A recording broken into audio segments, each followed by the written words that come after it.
राज्यसभा की 15 सीटों के लिए आज मतदान। यूपी की 10 सीटें, हिमाचल की 1 और कर्नाटक की 4 सीटों पर होनी है वोटिंग। हिमाचल की 1 सीट पर भी होना है आज मतदान। प्रदेश की 1 सीट के लिए बीजेपी और कांग्रेस के हैं एक उम्मीदवार। कर्नाटक की 4 सीटों पर भी बीजेपी और कांग्रेस ने उतारे अपने उम्मीदवार। बीजेपी 2 तो कांग्रेस ने 3 उम्मीदवारों को मैदान में उतारा। यूपी की 10 राज्यसभा सीटों के लिए 11 उम्मीदवार मैदान में मौजूद है। 8 बीजेपी के उम्मीदवार तो 3 समाजवादी पार्टी के उम्मीदवार हैं। यूपी में राज्यसभा चुनाव के लिए वोटिंग आज। पहले लखनऊ के लोक भवन में सीएम योगी की अगुवाई में एनडीए की बैठक हुई। विधायकों को राज्यसभा चुनाव में वोटिंग करने की ट्रेनिंग दी गई। एनडीए की बैठक में मौजूद सुभासपा के नेता ओपी राजभर ने किया दावा। कहा, हमारे 6 विधायक हैं लेकिन 1 जेल में है और 5 विधायक के लिए हमारे उम्मीदवार संजय सेठ हैं। बम्पर वोट से संजय सेठ जीतेंगे। राज्यसभा चुनाव को लेकर अखिलेश यादव ने भी सपा विधायकों के संग बैठक की। मीटिंग में सपा के 9 विधायक नदारद रहे। पीएम मोदी का आज से 2 दिवसीय केरल, तमिलनाडु और महाराष्ट्र का दौरा। तीनों प्रदेश को करोड़ों की सौगात सौंपेंगे। सबसे पहले केरल दौरे पर रहेंगे पीएम मोदी। केरल दौरे के दौरान पीएम मोदी कई परियोजनाओं का उद्घाटन करेंगे। पीएम कुल 1800 करोड़ की परियोजनाओं की सौगात देंगे। केरल को दी जाने वाली सौगात में 3 स्पेस परियोजनाएं शामिल हैं, तो वहीं मिशन गगनयान की समीक्षा भी करेंगे पीएम मोदी। तमिलनाडु को पीएम मोदी 17,000 करोड़ से ज्यादा की परियोजनाओं की सौगात देंगे। मदुरई में एमएसएमई के व्यापारियों से भी मुलाकात करेंगे। तमिलनाडु में जनसभा को भी संबोधित करेंगे पीएम। जनता के सामने सरकार की उपलब्धियां रखेंगे।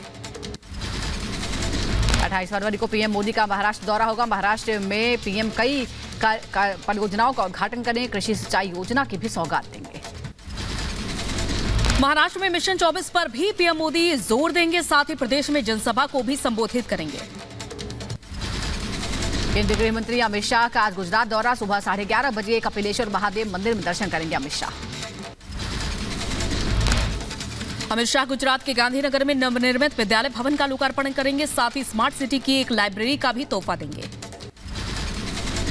पीएम मोदी महाराष्ट्र के यवतमाल में किसान सम्मान निधि की 16वीं किश्त जारी करेंगे। लाभार्थियों के खातों में सीधे पहुंचेगी 21,000 करोड़ से अधिक की राशि। गृह मंत्री अमित शाह ने पीएम मोदी के रेलवे को 41,000 करोड़ की योजनाओं की सौगात पर बधाई दी। सोशल मीडिया पर वीडियो शेयर किया। लिखा, वर्ल्ड क्लास रेलवे के लिए मोदी सरकार प्रतिबद्ध। दमन के सिलवासा में गृह मंत्री अमित शाह ने चुनावी सभा की। सभा केवल पीएम मोदी और बीजेपी ही कर सकती है देश का भला, ये संबोधन में कहा। गृह मंत्री अमित शाह ने फिर भरी अब की बार मोदी सरकार की हुंकार। कहा, मोदी जी को फिर से जिताएंगे क्या? 400 पार कराएंगे क्या? मोदी जी को फिर से प्रधानमंत्री बनाएंगे क्या? अरे जोर से बोले, ऐसा नहीं चलेगा। बनाएंगे क्या? 400 पार कराएंगे क्या? गृहमंत्री अमित शाह ने आईएनडीआई गठबंधन पर साधा निशाना। एक तरफ पीएम मोदी है, दूसरी तरफ इंडी गठबंधन है जो सिर्फ परिवारवाद को बढ़ावा देता है। ये 2G, 3G, 4G की तरह 2 पीढ़ी, 3 पीढ़ी, 4 पीढ़ी की पार्टियां हैं। ये भ्रष्टाचारियों का जमघट है, परिवारवादियों का जमघट है। ये 2G, 3G, 4G वाले लोग हैं। गृहमंत्री ने जनता से कहा, यह आपको तय करना है कि पीएम मोदी जी चाहिए या देश को धोखा देने वाली पार्टी चाहिए। जो लोग सिर्फ अपने परिवार के लिए काम कर रहे हैं, क्या वो भी कभी देश के विकास के लिए काम कर सकते हैं? 7 परिवारवादी पार्टियों का ये इंडी अलायंस है। इंडी अलायंस जो अपने बेटे, भतीजे, भतीजी, दामाद के लिए काम करते हैं, वो आपका भला कर सकते हैं क्या? विधि अध्यक्ष जेपी नड्डा ने लोकसभा चुनाव को लेकर चुनाव घोषणा पत्र सुझाव अभियान को लॉन्च किया है। विकसित भारत मोदी की गारंटी रथ यात्रा को हरी झंडी दिखाई। कहा, 15 मार्च तक देश भर से मिले सुझावों से बनेगा बीजेपी का संकल्प पत्र। पीएम मोदी ने रायबरेली के लोगों को दी बड़ी सौगात। लालगंज ऊंचाहार रेलवे स्टेशन के पुनर्विकास के लिए 10-10 करोड़ की विकास परियोजना का उद्घाटन किया। गंगागंज और रूपामऊ में 6-6 करोड़ की लागत से 2 अंडरपास ब्रिज भी बनेंगे। यूपी में समाजवादी पार्टी और टीएमसी में गठबंधन हो गया है। अखिलेश ने भदोही लोकसभा सीट टीएमसी को दी है। भदोही सीट पर ममता की पार्टी टीएमसी लड़ेगी चुनाव। केरल में इंडी गठबंधन में बड़ी टूट सामने आई। लेफ्ट ने राहुल गांधी की वायनाड सीट समेत 4 सीटों पर उम्मीदवार का ऐलान किया। वायनाड से सीपीआई नेता एनी राजा लड़ेंगी लोकसभा चुनाव। कानपुर में सीएम योगी ने डिफेंस कॉरिडोर का शुभारंभ किया। सेनाध्यक्ष मनोज पांडे भी मौजूद रहे। रक्षा मंत्री राजनाथ सिंह वीडियो कॉन्फ्रेंसिंग के जरिए कार्यक्रम में जुड़े। यूपी के कानपुर में डिफेंस कॉरिडोर के उद्घाटन के दौरान अलग अंदाज में दिखे सीएम योगी। फायरिंग रेंज में कार्बाइन से सीएम योगी ने की 5 राउंड फायरिंग। यूपी के सीएम योगी ने कानपुर में फायरिंग करने की तस्वीरें साझा की। सोशल मीडिया एक्स पर लिखा, कानपुर में Adani defence and aerospace Bharat की आंतरिक और बाहरी सुरक्षा में मील का पत्थर। यूपी के सीएम योगी आदित्यनाथ ने पिछली सरकारों पर साधा निशाना। कहा 2017 से पहले यूपी को देश के विकास में माना जाता था बड़ी बात था। अब पीएम मोदी के नेतृत्व में विकास के नए कीर्तिमान कर रहे हैं स्थापित। पहले कर्फ्यू लगता था, आज कानून का राज है। ये वही उत्तर प्रदेश है जिसमें 2017 के पहले जहां कर्फ्यू लगता था, आज शानदार तरीके से कावड़ यात्राएं उत्तर प्रदेश की एक उत्सव प्रदेश के रूप में बदलने का भी कार्य कर रहा है। यूपी के युवाओं पर बोले सीएम योगी। कहा 2017 से पहले यूपी के युवा तमंचा लहराते थे, आज उनके हाथ में टैबलेट है। पहले रंगदारी मांगी जाती थी, अब पीएम स्वनिधि योजना मिलती है। 2017 के पहले उत्तर प्रदेश के अंदर जगह जगह तमंचे जरूर लहराए जाते थे, लेकिन आज उत्तर प्रदेश के नौजवानों के हाथों में तमंचे की जगह टैबलेट देखने को जरूर मिलता है।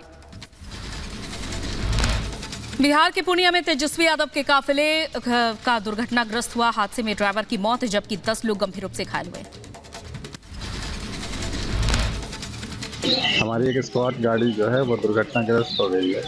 अभी तक जो तथ्य सामने आए उसके हिसाब से जो हमारे ड्राइवर थे उनका डेथ हो चुका है और बाकी 6 पुलिसकर्मी घायल हैं और बाकी अग्रसर कार्रवाई भी की जाए।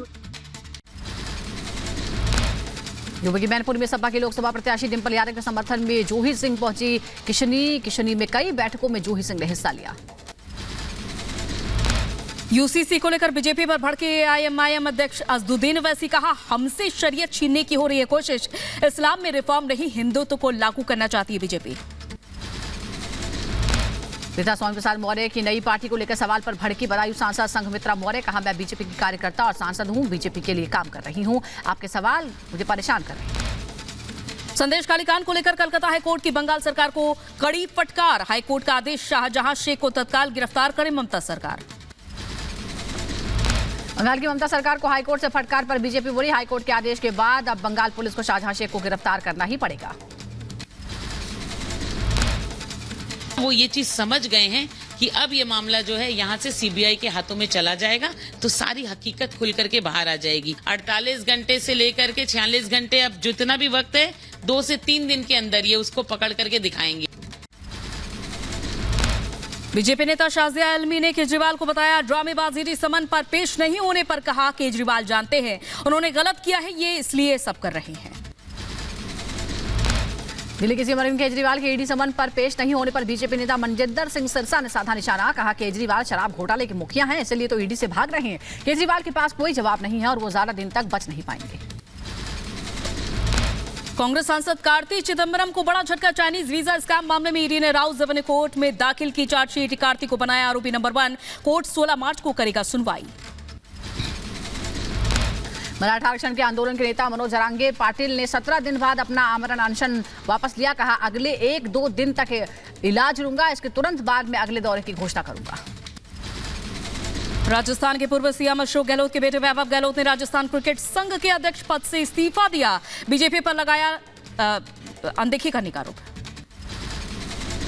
राजस्थान के नागौर और भरतपुर जिला क्रिकेट संघ पदाधिकारियों ने वैभव गहलोत पर लगाया तानाशाही का आरोप। कहा वैभव के राज में राजस्थान क्रिकेट संघ में तानाशाही होती थी।